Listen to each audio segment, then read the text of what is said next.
En el hematoma epidural generalmente nosotros tenemos lo que es lesión de arteria, y en el hematoma subdural nosotros tenemos lesión de vena. ¿Ya? ¿Cuál es la arteria más frecuentemente lesionada? La arteria meningia media. ¿Se puede lesionar la otra arteria meningia anterior? Sí, también, pero es más raro, ¿ya? Lo que te da generalmente el hematoma epidural es lesión de arteria meningia media. Esta termina sangrando en la tomografía, lo que ves. Mira, si nosotros nos ubicamos acá, termina sangrando y como esa arteria es más pulsátil, tiene mucha más fuerza, termina botando al cerebro o termina acumulándose de esta manera. Se dice que es convexa, perdón, biconvexa. ¿Ya? Ese término, grábenselo por favor, porque les viene así el examen, las preguntas, biconvexa. ¿Ya? Bico, ya biconvexa. ¿Ya? En cambio, si te llaman de un hematoma en semiluna, o sea que abarca todo así, una semiluna, ya, eso generalmente es el subdural. ¿Ya? Entonces ya tienen dos patrones. Ahora, esto lo vamos a ver en tomografía, obviamente. Entonces, semiluna, subdural y así en biconvexa es la epidural. ¿Por qué? Porque generalmente las arterias tienen más fuerza, pues terminan botando así en una zona, se confluyen en una zona y lo botan. Además, hay una explicación más compleja que es que la zona o los hematomas epidurales, al estar entre la dura madre y el cráneo, respetan lo que son las convergencias o las conexiones. ¿Cómo se dice esto? Respetan las suturas del cráneo, porque ahí es en donde convergen las meninges. Ya aparte es todo un chiste. Entonces, solamente para, ahí, como términos prácticos, si te hablan de semiluna es subdural y si te hablan de convexa, biconvexa, es epidural. ¿Ya? Y es así, este es así, se limita más a una zona y esta se expande totalmente, porque no respeta suturas. ¿Ya? Entonces, cuando te dicen el hematoma epidural se debe usualmente a ruptura o desgarro de arteria meningia media, puede ser esto, botas todo esto, botas todo esto, botas todo esto. Y está asociado a una fractura en el hueso temporal. Porque la arteria meningia media justamente pasa por esa zona. ¿Ya? Es algo así, viene por así, haces el golpe acá, plum, y esto termina siendo una hemorragia. ¿Ya? ¿Cuál es el manejo del hematoma subdural agudo? ¿Ya? Acá te dice, no te está diciendo inmediato, no te está diciendo medidas iniciales, no te está diciendo ni siquiera criterios, nada. Simplemente te está diciendo cuál es el manejo del hematoma subdural agudo. Yo te puedo decir miles de manejos, pero de acuerdo a la alternativa, vamos a verlos. Craniotomía más drenaje puede ser, craniotomía sin drenaje no, porque la craniotomía al final tú lo que haces es abrir el cráneo para descomprimirlo, pero el hematoma, si es que el hematoma sigue ahí, no te va a servir de nada. El hematoma va a seguir expandiéndose, va a seguir creciendo y tu cerebro va a terminar saliendo por el hueco que has hecho.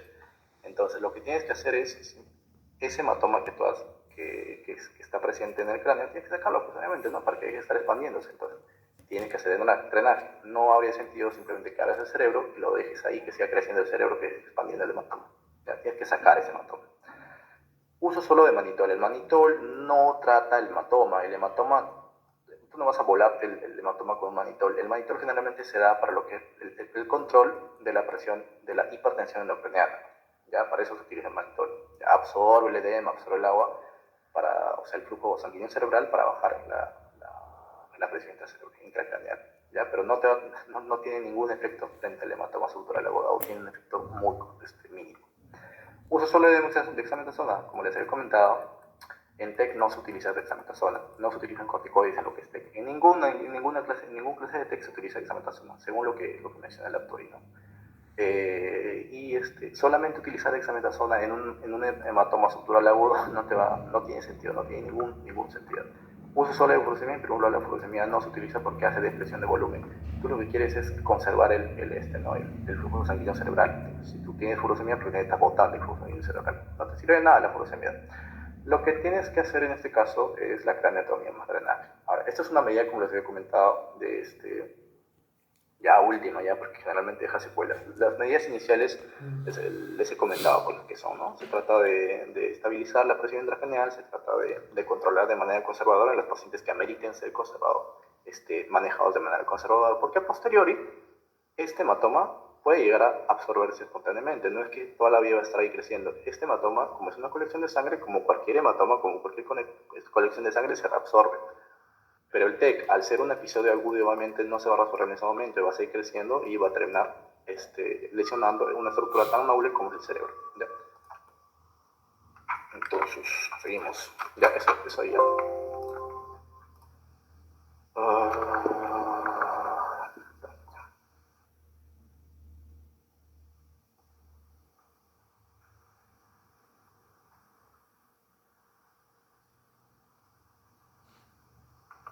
Paciente politraumatizado ventila espontáneamente con imposibilidad de mover sus extremidades inferiores. ¿Cuál es la primera medida a tomar en el lugar del accidente? Te estoy hablando del lugar del accidente. ¿Ya?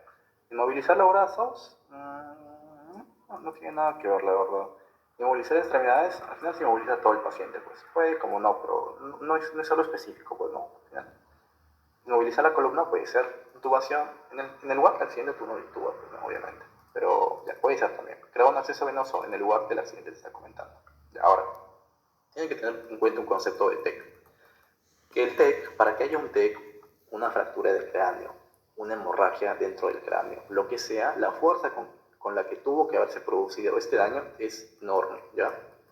La fuerza es grande, obviamente para los hematomas crónicos y subagudos en pacientes, en cierto tipo de pacientes es otra cosa, pero generalmente el mecanismo, la fuerza con la que se producen los TEC es grande, ¿ya? Para que se produzca todo este daño cerebral, para que se produzca una fractura de cráneo, tiene que ser bien grande el mecanismo, la fuerza con la que se da. Tú asumes que ha habido una fuerza tan grande que asumes que haya habido lesión en otros lados, y una de ellas, por ejemplo, es la columna. Así que tú tienes que asumir frente a todo paciente de que ha habido lesión de columna. Si tú lo mueves a este paciente con una lesión de columna, vas a terminar fregando la médula espinal de nuestros pacientes, vas a terminar fregando las arterias que discurren por la columna, como son las arterias vertebrales. Entonces, este paciente lo primero que tiene que hacer en el contexto de un TEC, porque se comentaba que para que un TEC se produzca, la fuerza tiene que ser enorme, es inmovilizar la columna. ¿Ya? La intubación endotraqueal no se hace en el lugar del accidente, se hace, como les he dicho, es a priori hacer una intubación endotraqueal para asegurarle la circulación del paciente, pero no se hace en el lugar del accidente. Pues. Y claro, siempre se queda un acceso. Bueno, ya hace. Entonces la intubación endotraqueal sí se hace, pero ya es una medida hospitalaria, sobre todo ya de repente puede ser en ambulancia o puede ser ya hospitalaria incluso. Pero en ese momento se moviliza la columna. ¿Ya? Lo del ABCD, pues no, el ABCD, el ABC, sobre todo el ABCD también, ya, esto se hace todo en el accidente, el lugar del accidente, pues no, vía aérea, ventilación, circulación, el déficit, la aérea, simplemente ahí en la vía aérea lo primerito tienes que asegurar lo que es la columna cervical del paciente, así que tienes que movilizar la columna. ¿Ya? ¿Cuándo se recomienda solicitar TAC cerebral en un paciente con trauma craneoencefálico? Ya, esta pregunta está mal porque generalmente todos los pacientes con TEC, se les hace un TAC, ¿ya? Independientemente de si ha sido leve o no. Bueno, obviamente hay criterios, cuando si el paciente se ha dado un golpecito, obviamente no es un TAC, ¿no? Pero generalmente todos los pacientes con trauma encefalocraneano con TEC se les hace TAC, en algún momento se les va a hacer TAC, ¿ya? Pero vamos a ver que nos ponen a las alternativas, pues dice, escala de Glasgow menor de 14, ya, esto sí puede ser, herida de cuero cabelludo sangrante, bueno, hipotensión arterial persistente, radiografía de cráneo normales. Entonces, las alternativas están medio pues no medio. Ya, la radiografía de cráneo normal, en el contexto de que un paciente que ha tenido un TEC, no descarta que el paciente haya tenido una lesión intracerebral. Así que esta alternativa está mal. Porque, esta alternativa no es. Una radiografía de cráneo normal no te descarta que haya habido lesión en el cerebro. No importa lo que te digan, no importa que te digan que el paciente no tiene lesión, no tiene fractura. Incluso la literatura te dice que las lesiones o las fracturas no tienen una asociación clara con lo que es el daño intracerebral. Tú puedes tener el cráneo totalmente intacto, limpiecito, nuevecito, pero dentro del cerebro puede estar pudriéndose, ¿ya? Puede haber hartos hematomas que estén matando al paciente y el cráneo tranquilo, normal. ¿Ya? Porque hay varias lesiones, hay varios mecanismos por el cual se produce el daño, por el cual se producen los hematomas, ¿ya? No solamente porque se parte el cráneo se genera un hematoma, ¿ya? El dejar de las arterias, las lesiones por contragolpe, las contusiones, las conmociones, todo eso puede generar una lesión dentro del cerebro. Entonces, una radiografía de cráneo normal no te descarta nada, así que sí o sí vas a tener que llevarle, vas a tener que pedir un ataque al paciente. Hipotensión arterial persistente, bueno. No te menciona el contexto, pero nada, o sea, no tiene nada que ver, de acuerdo alternativa, pues no. Herida de cuero cabelludo sangrante, el cuero cabelludo sangra por todo, ya, el cuero cabelludo sangra por miles de cosas. Si un paciente está, ha tenido una caída leve y el cuero cabelludo está sangrando, no necesariamente tiene que ser significada, o sea, no se relaciona con la gravedad del cuadro, ¿ya? Porque el cuero cabelludo sangra por todo. Y no sería meritorio un ataque. Obviamente, de acuerdo a las alternativas, pero si el cuero cabelludo está sangrando porque el pata se quedó en el tercer piso, obviamente las tiene que hacer un ataque, ¿no? Pero obviamente, per se, la herida de cuero cabelludo, por sí sola, no es meritorio de un ataque. Ya, entonces, y esto abre paso a lo que es la clasificación, pues, ¿no? De las fracturas, que pueden ser abiertas si es que hay el desgarro, si es que hay la apertura del cuero cabelludo, y cerradas. Hay algunos que mencionan que para que tú consideres abierta o cerrada, tiene que haber comunicación de la vía madre, que es la capa más interna del cerebro, con el externo, si no, no. Pero sí, son cuestiones técnicas, ya lo ven por ahí. Pero tengan en cuenta esto, ¿no? Abierto o cerrado. Escala de Glasgow menor de 14. Eso, como les había comentado siempre, ya un Glasgow menos de 14, o sea que ya a partir de 13 se considera un TEC moderado. Y un TEC moderado sí o sí necesita un ataque, ¿ya? Porque lo más probable es que haya una lesión intracerebral asociada. Una escala de coma de Glasgow menos de 14 siempre va a contar, ¿ya? En realidad, como les he comentado, cualquier paciente con TEC va con TAC, pero esto es como para el alternativo. ¿Ya? A ver. Pues seguimos con... Me dejo estos datos nada más, es de uno, ya. Uno. Es de 0 puntos, ya como que te marcó uno ya. De manita. Dice paciente, a ver, vamos a ver.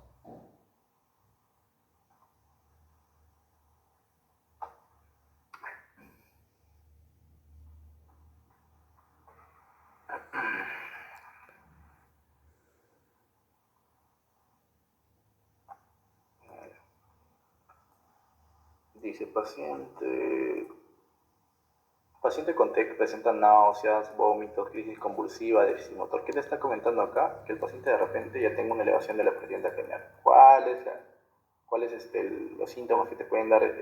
Los síntomas de la presión arterial son, claro, náuseas, vómitos, crisis convulsivas, déficit motor. El déficit motor se da generalmente por focalización, pues, ¿no?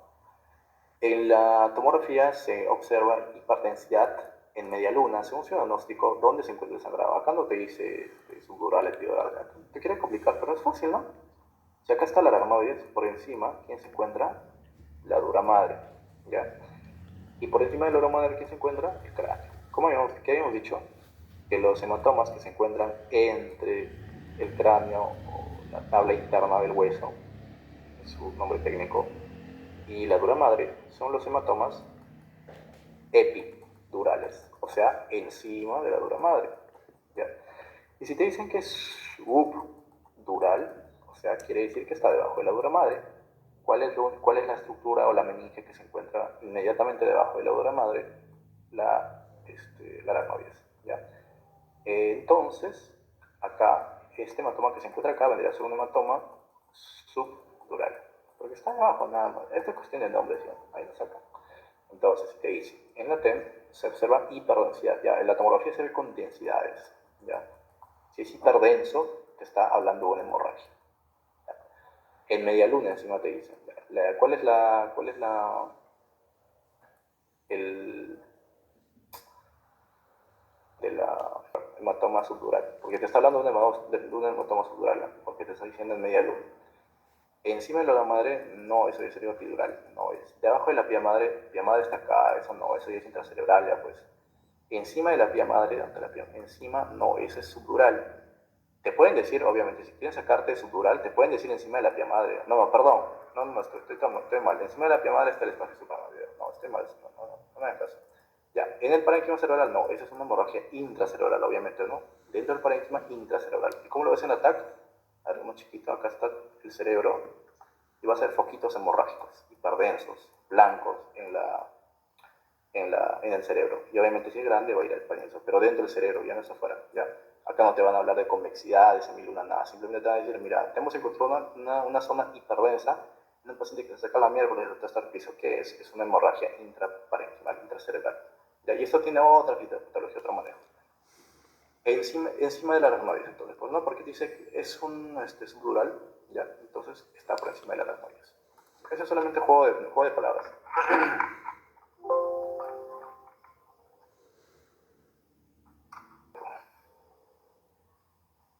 ¿Dónde está? Creo que sufre una caída desde un segundo piso, ya. Está lúcido, a las 10 horas presente trastorno del sensor. En la radiografía de cráneo se aprecia una fractura lineal a nivel parietal. El tratamiento seguiría así. Igual, esto nos sirve para hablar en los pacientes que tienen un trauma, hay un periodo que es denominado el periodo lúcido, que es algo así. Digamos que el paciente se cae de su segundo piso, como dice acá. Va a tener síntomas, se va a elevar, se puede tener cefalea, en ese momento pudo haber perdido la conciencia, ¿ya? Y luego pasa el episodio y el paciente se siente bien, tranquilo, los síntomas remiten. Esto puede durar hasta de 8 a 10 horas, dicen, ¿no? Pero es bien variable la duración, ¿ya? Y de la nada, después de que haya pasado todo esto, el paciente empieza a empeorar. Y esto se va hasta que el paciente termina muriéndose, ¿ya? Esto solamente se ve en un 30% de pacientes, no es siempre, ¿ya? Es lo como dato, ¿ya? Otro 30% de pacientes llega en coma, se cae y llega en coma, ¿ya? Porque el hematoma ha sido totalmente agudo, ha comprimido todo y ya, el paciente se fue, ¿ya? Entonces, está lúcido a las 10 horas, presenta trastorno del sensorio. En la radiografía del cráneo se aprecia una fractura lineal a nivel parietal. El tratamiento sigue es, dice tratamiento. Acá le han hecho radiografía y te está diciendo que ya le quieren hacer le quieren hacer tratamiento. Está mal, la pregunta está mal, porque con una radiografía nada más tú no puedes decir un tratamiento de este paciente. Así que después de la radiografía, ¿qué sería? Se debería hacer un ataque, ¿ya?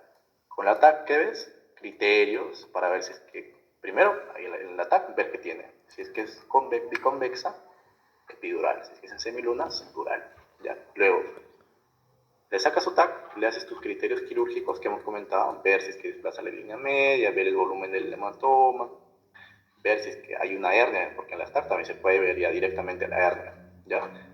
Y recién, cuando tú ya tienes estos criterios, más los criterios clínicos, paciente ha disminuido su glajo, paciente está con una isocoria, paciente está con una midriasis, recién puede decir, ¿sabes qué? ¿Cómo lo tratamos a este paciente?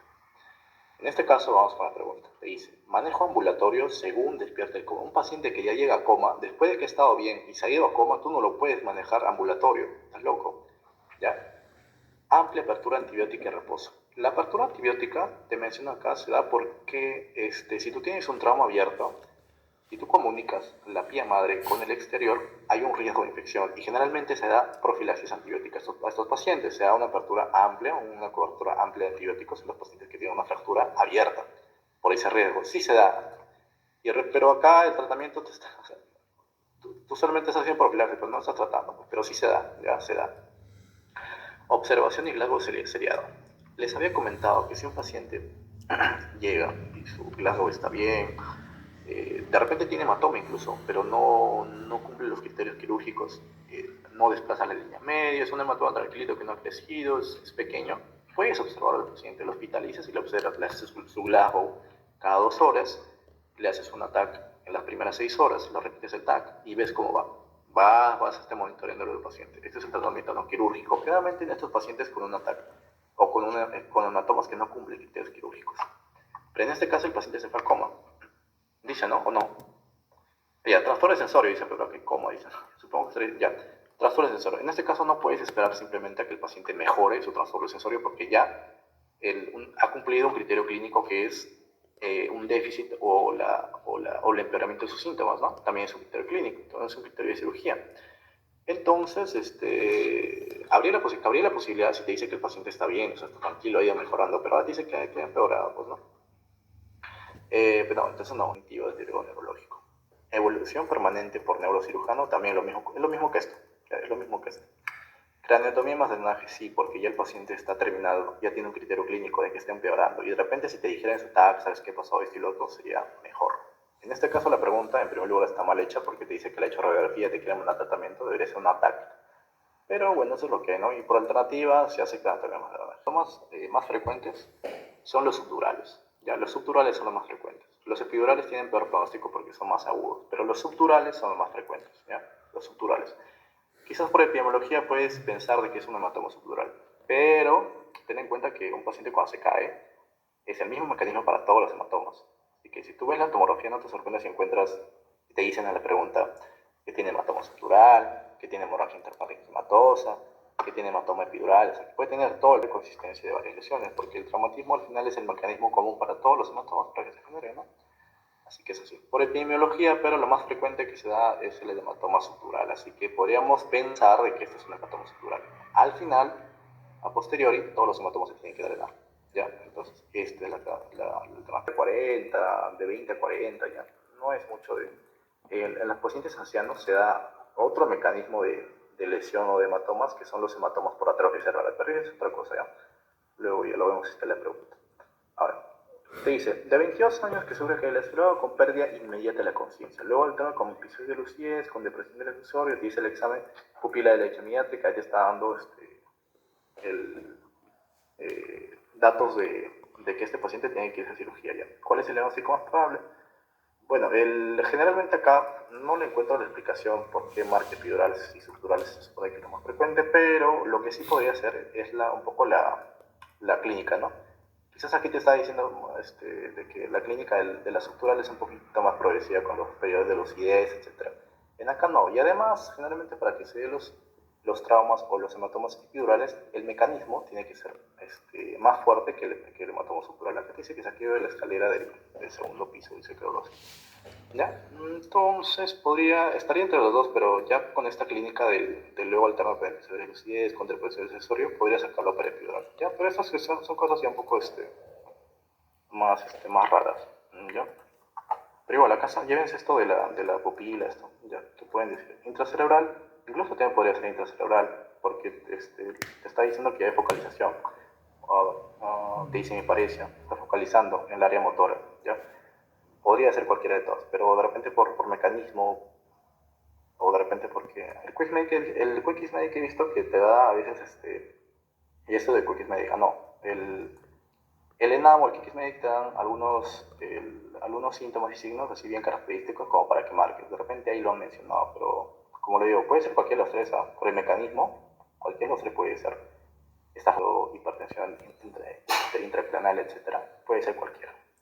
Malformación con cefalea, con trastorno sensorio, una hemorragia suprarrenal por ruptura de aneurisma o por ruptura de morfología adaptada. Ya eso es un paciente joven, pero este es otro tema, ya escape de tema. Brian, Dime. ahí creo un compañero que quiere hacer una pregunta. Son humanos, creo. Rodrigo, ¿crees?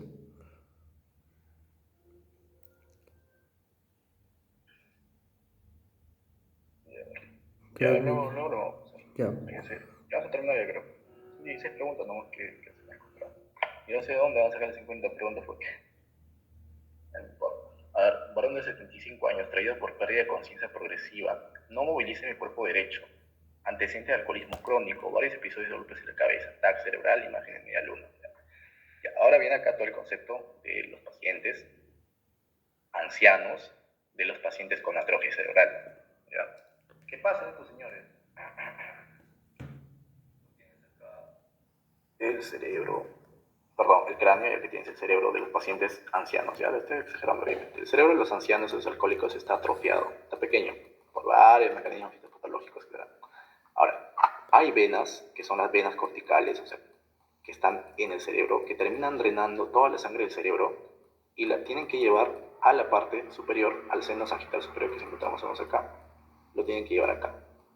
Y generalmente estas venitas que se forman, esta que están viendo, esta de acá, esta de acá, son las venas puente.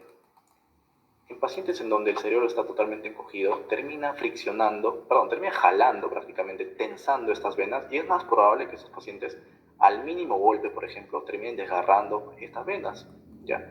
Y obviamente como el paciente ya tiene un cerebro chiquito, el hematoma va un montón de tiempo para expandirse hasta que recién le dé síntomas al paciente. Porque el cerebro está pequeño, pues, a diferencia de un cerebro normal de un joven, por ejemplo, ¿sí? Que el hematoma, digamos, se expande un 50%, no, un 20%, digamos, que se expande y ya te va a dar síntomas, ¿ya? En cambio, estos pacientes, los mayores, puede expandirse hasta 50, 75% para que recién le dé síntomas, porque estos pacientes tienen atrofia, pues. El hematoma tiene más espacio para crecer y hasta que no comprima totalmente el cerebro, hasta que no le va a dar síntomas, ¿ya? ¿Y por qué te hablan de caídas leves? Porque ya generalmente la tensión que están generando estas venas puente, como les he comentado acá, ya es un pequeño tramo, un ligero choque, una ligera caída, es suficiente para desgarrarlas, ¿ya? El hematoma se puede reabsorber, el hematoma se puede acumular, nuevamente se cae, se desgarra. Y incluso puede ser espontáneo cuando ya estas venas terminan teniendo una tensión alta y sangran, ¿no? Y esto es lo que son se generan los ahora, como es un hematoma venoso, es un hematoma ya es un hematoma subdural. No es por encima de la piel madre, obviamente. Ya es un hematoma subdural. Habíamos dicho que el hematoma epidural es arterial, pues, ¿no? Y el hematoma subdural es venoso. Por eso, ¿no? Por ese mecanismo. Igual, la subdural también tiene ese mismo mecanismo. Se rompen las venas puentes, se rompen las venas corticales. Entonces, te dice que varios, mayorcitos, ¿ya? Traído por pérdida de conciencia progresiva. Te dice que es una clínica progresiva, insidiosa. No te está diciendo que de la nada se ha caído y pucha, se perdió el conocimiento ahí. No movilice mi cuerpo derecho, te está hablando de focalización. Cuando hablo de focalización, quiere decir que hay síntomas focales o síntomas localizados. Digamos que tienes la corteza frontal, si tú tienes un tumor, algo que está creciendo ahí, da síntomas por compresión, da síntomas por lesión de esa zona, estamos hablando de focalización, ¿ya? No movilice mi cuerpo derecho, alteración motora, antecedente de alcoholismo crónico, te dice encima que es alcohólico, y varios episodios de los golpes en la cabeza. Esta pregunta es bien clásica, así te lo van a poner, te lo están soplando, ya te lo están. TAC cerebral, encima te dicen que es media luna. ¿Cuál es? Subdural, o sea, por donde lo veas es subdural, por ese mecanismo que se da en los pacientes mayores. Ahora, estos son hematomas subdurales crónicos, no son agudos. Los agudos en pacientes jóvenes con un cerebro que está ahí al límite de comprimir el cráneo, que pequeños aumentos en la presión intracraneal pueden dar una alta clínica, pues no. Intracerebral no, suprarrenal no, ¿ya? Las hemorragias suprarrenales son raras en pacientes mayores, es más en jóvenes y la causa más común es aneurisma roto. O sea, claro, se puede dar hemorragia suprarrenal por trauma, claro, obviamente, pero en jóvenes y de manera espontánea son los aneurismas rotos. El aneurisma es una especie esta es la arteria, y acá tiene su pared está débil y forma un saco. Esta arteria es más débil, en algún momento se puede romper y generar la hemorragia. Pues generalmente se localiza en la zona suprarrenal y desde pacientes jóvenes porque se trata de una malformación, ¿ya? Y hay varios factores de riesgo que pueden dar un aneurisma, entre ellos la hipertensión, el tabaquismo, consumo de drogas, genético, etc. ¿Ya? Pero es más de jóvenes. Porque obviamente un paciente mayor que haya tenido un aneurisma, lo más probable es que se haya roto lo más probable es que se rompen en edades tempranas. Puede también que los organismos queden. He leído por qué sí se quedan. Varón de 25 años sufre un accidente de tránsito luego de haber ingerido alcohol, dice. No tiene nada que ver. Presenta contusión craneal con pérdida fugaz de la conciencia. Al despertar, fuga a su casa y duerme en las próximas horas. Al regresar al hospital se encuentra Glasgow de 8, anisocoria, con mirasis derecha, hemiplegia izquierda, con extensión y rotación interna, presión arterial de 180, frecuencia cardíaca 84. ¿Cuál es el diagnóstico más probable? ¿Ya? Puede ser cualquier cosa, se ha caído. ¿Ya? Te está dando una clínica neurológica de expansiva. Puede ser un hematoma que se está expandiendo, puede ser lo que sea. Ahora, ¿qué es lo que te está comentando acá? Te está diciendo que ya, mira su blanco, está en 8. ¿Qué quiere decir? Que la hernia, perdón, que el hematoma, que lo que sea que esté causando compresión, está creciendo tanto que ya llegó hasta hasta el tronco. Y está generando todos estos síntomas. Habíamos mencionado que uno de los más frecuentemente afectados es el tercer par, que se encarga del reflejo parasimpático, que es la miosis. Al perderse ese reflejo, se genera una midriasis, obviamente. Y obviamente esta midriasis genera anisocoria. Hemiplegia izquierda con extensión y rotación interna. Sí, ya, y ahora en pocas palabras, te está dando arteria de Cushing porque te está dando alteraciones en la presión arterial, te está dando alteración en la presión arterial, en el patrón respiratorio. ¿Cuál es el diagnóstico más probable? ¿Hemorragia suprarrenal? No, las hemorragias suprarrenales no se relacionan mucho este mecanismo. Ya. Además, por caso clínico o por pregunta, a manera de pregunta, la hemorragia suprarrenal no la descartas con la clínica, la descartas con un ataque, pues, ¿no? Obviamente. presenta contusión cerebral con pérdida fuga de conciencia. Ya. Un hematoma epidural izquierdo con lesión uncal. Ya. Acá te está dando, te quiere complicar la cosa diciendo que si es izquierdo o derecho. ¿Qué pasa, por ejemplo, cuando este es el cerebro, termina lesión, el hematoma que está acá, por ejemplo, termina comprimiendo tanto este cerebro, exprimiendo tanto, que la zona contralateral también termina comprimiéndose, como una esponja, ¿no? Tú terminas exprimiendo terminas exprimiendo poco a poco la esponja y vas a terminar al final colapsando toda la esponja, ¿no? Lo mismo acá. Si tú tienes un paciente que primero tenía clínica contralateral, eso del, o sea, digamos que el hematoma está acá, ¿ya? Está generando afección en esta zona. Sabemos que las vías siempre son generalmente cruzan, ¿no? Se cruzan. Entonces, si yo tengo alteración acá, si tengo daño acá, ¿la clínica dónde va a ser? Acá, ¿sí o no? Si por AVE hay clínica, no sé, hiparesia, parálisis, lo que sea, me va a dar acá. Ese es contralateral.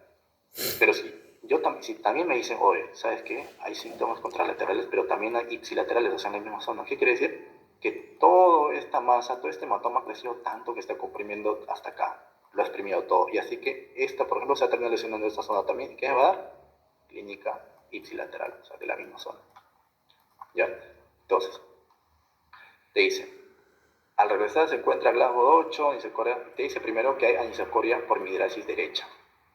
Te dice que hay hemiplegia izquierda con extensión. Generalmente, antes del, pues, ya esto es un poco más técnico, ya lo que es el par craneal va a depender si se decusa o no en algunas zonas, pero lo más frecuente es que sea ipsilateral. O sea, si te dice midrasis derecha, lo más probable es que se esté lesionando la parte derecha.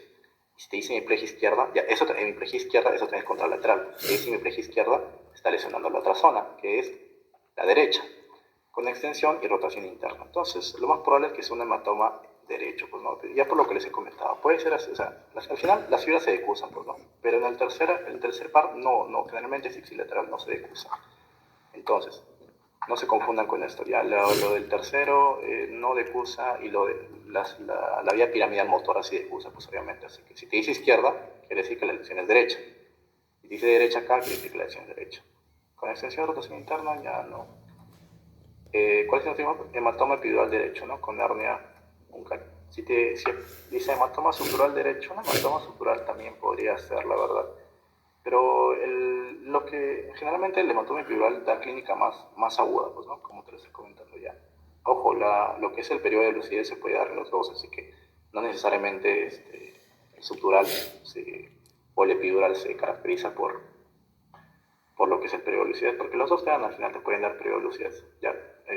Pero creo que para examen te comentan que uno te da más periodo de lucidez que el otro. No, eso todavía no lo he visto. No he visto todavía el perfil médico.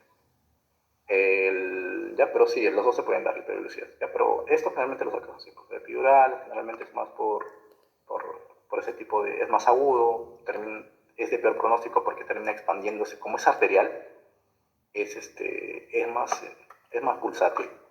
La arteria es más pulsátil, tiene más presión, entonces es más agudo. Ya el paciente empeora rápido, progresivamente. En cambio, el subdural, como es venoso, tiene un tiempo progresivo moderado y ya es menos catastrófico. En cambio, el epidural sí es más catastrófico. Ya. Derecho con eso. Herniación uncal, ¿por qué? Ya, desde lo que les había comentado. Ya, el uncus termina llegando, primero comprimiendo el tercer par, que vamos a encontrar por acá, por ahí está el tronco, termina pasando por ahí. Lo comprime y te da la clínica de anisocoria, de limitriasis. Luego, termina llegando al tronco, y en el tronco tenemos los centros cardiorrespiratorio, y ahí te está diciendo que ya lo está alterando. Presión arterial, frecuencia cardíaca, faltaría que te diga, ¿sabes qué? Hay una respiración de Cheyne-Stokes. Ya con eso te está diciendo que hay Cushing prácticamente.